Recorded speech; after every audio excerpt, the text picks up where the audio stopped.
So, ayun guys, walang kuryente, nag-brown out. So, first time kong magluluto sa kaldero ng kanin.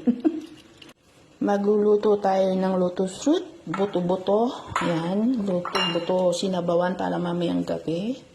Tapos ngayong tanghalian ay talonglong. Ayan, gagawa tayo ng kakaibang recipe ng talong. Kasi ayaw ni amo ng torta. At ika'y aking ramdamin na'y palaging naroon ka.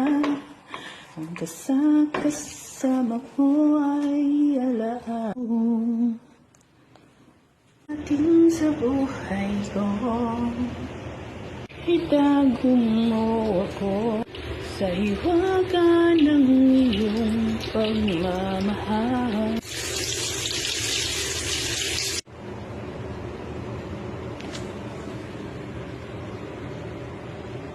Kain na, yan yung ating eggplant.